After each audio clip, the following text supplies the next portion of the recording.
नमस्कार। अहिलेको समयमा चाहिँ हामीले के देख्छौँ भने धेरै व्यक्तिहरू चाहिँ यो उच्च रक्तचापबाट चाहिँ पीडित छन् र यो उच्च रक्तचापलाई चाहिँ नियन्त्रण गर्ने किसिमले चाहिँ एउटा ड्यास डाइट भन्ने चाहिँ एउटा प्रिस्क्राइब छ। यो ड्यास डाइट भन्नाले dietary approach to stop hypertension हो र यो ड्यास डाइट भन्नाले चाहिँ कस्तो डाइटलाई भनिन्छ यसमा चाहिँ मेनली चाहिँ के गरेको चाहिँ खानेकुरामा चाहिँ फोकस गरेको छ।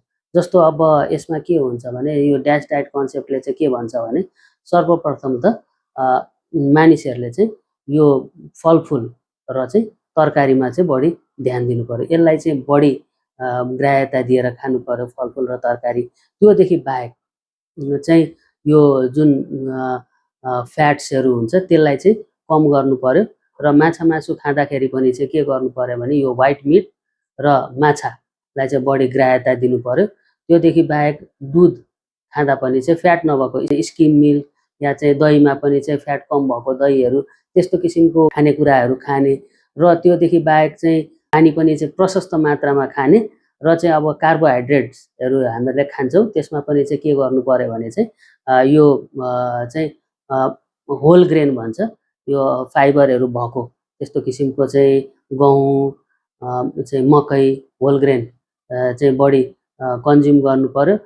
बोसो र तेलीय पदार्थहरू चाहिँ सकेसम्म चाहिँ एकदमै कम गर्नुपर्छ र त्योदेखि बाहेक पनि चाहिँ दिनको 5 ग्रामभन्दा बढी चाहिँ नुन चाहिँ हामीले एड गरेर चाहिँ खानु हुँदैन। यो कन्सेप्ट लगाएर चाहिँ खाँदाखेरि चाहिँ यो ब्लड प्रेसर चाहिँ कन्ट्रोलमा रहन्छ र त्योदेखि बाहेक पनि चाहिँ यो ड्यास डाइट अप्रोचले चाहिँ के भन्छ भने चाहिँ एक्सर्साइजलाई पनि चाहिँ ग्राह्यता दिनु पर्यो। यसो गर्दाखेरि चाहिँ ब्लड प्रेसर चाहिँ मानिसहरूको धेरै नियन्त्रणमा रहन सक्छ र यसबाट के बुझ्न जरुरी छ भने ब्लड प्रेसरलाई चाहिँ हामीले कन्ट्रोल गर्न सकेनौँ भने चाहिँ यसले विभिन्न अङ्गहरूमा चाहिँ असर गर्न सक्छ जस्तो मुटु, मस्तिष्क, आँखा हैन। त्यही भएर चाहिँ दीर्घकाल रूपमा चाहिँ स्वस्थ रहनु छ भने हामीले चाहिँ यो ब्लड प्रेसरलाई नियन्त्रणमा राख्नको लागि चाहिँ हामीले ड्यास डाइट चाहिँ एउटा राम्रो विकल्प भन्न सक्दछ।